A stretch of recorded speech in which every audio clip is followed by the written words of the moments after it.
विधानसभा निवडणुकीच्या निकालाच्या दिवशी प्रहारचे 2 खंद्या कार्यकर्त्यांचा जो आहे तो अपघातामध्ये मृत्यू झालेला होता।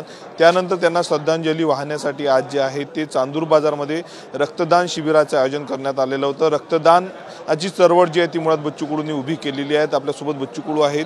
अपघात 2 कार्यकर्त्यांचा तुमचा झाला होता। स्वतः तुम्ही निकालाच्या दिवशी पराभव झाल्यानंतर देखील स्वतः त्या ठिकाणी गेलेले होते।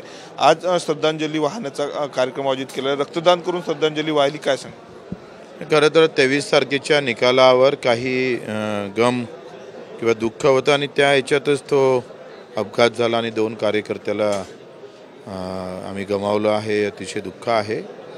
सोपान आणि वैभव याच्या जाण्यामुळं जे दुःख आहे ते खरं तर अपघातातून रक्त सांडलं आणि त्यांचा मृत्यू झाला। त्याला श्रद्धांजली हे रक्तदानातून करण्याचं मानस कार्यकर्त्यांना ठेवलं। त्या सर्व रक्तदात्यांचं मी आभार मानतो आणि मला असं वाटतं का रक्तदानाची ही चळवळ आम्ही 25 वर्षाची इतिहास आहे। 1 लाखाच्या वर रक्तदाते या मतदारसंघानं अख्ख्या महाराष्ट्राला दिलेले आहे। ती चळवळ या दुःखातूनही त्यांनी कायम ठेवली आणि रक्तदान करून श्रद्धांजली अर्पण करण्याचा जो काही मानस कार्यकर्त्यांना ठेवला त्यांचे मी आभार मानतो। रक्ताचा तुटवडा महाराष्ट्राभरामध्ये अनेकदा पडत असतो, काय आव्हान तुम्ही करणार? मला असं वाटतं का फक्त रक्तदान हा म्हणजे फक्त 250 ग्रॅमच्या पुरता विषय नाही, तो विचाराचा आहे आणि हा विचार दानत्व निर्माण करणारा आहे, दानत्वातून वीरतेकडे जाणारा आहे।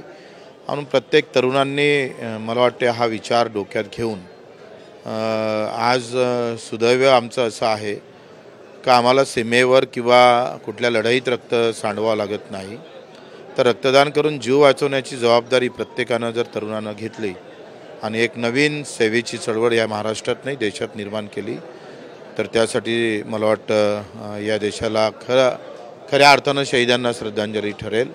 त्यांनी रक्त सांडवून हा देश स्वतंत्र केला आणि हा देशातले आता नागरिक जर आबे चांगले ठेवायचे असेल तर रक्तदान करून ही चळवळ मोठी केली पाहिजे असं आवाहन करतो। किसनरे होते बच्चू कडू। 2 कार्यकर्त्यांचा जो आहे तो अपघातामध्ये मृत्यू झाला होता आणि त्यानंतर जर आपण आज पाहिलं तर रक्तदान शिबिराचे आयोजन करण्यात आलेलं आहे। कॅमेरामन अंकित दातोंडेसह मी स्वप्नील उमाप, TV9 मराठी, अमरावती।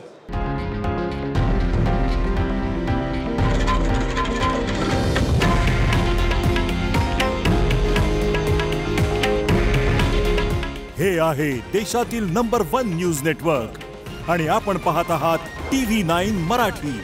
काळजी तुमची, हित महाराष्ट्राचं।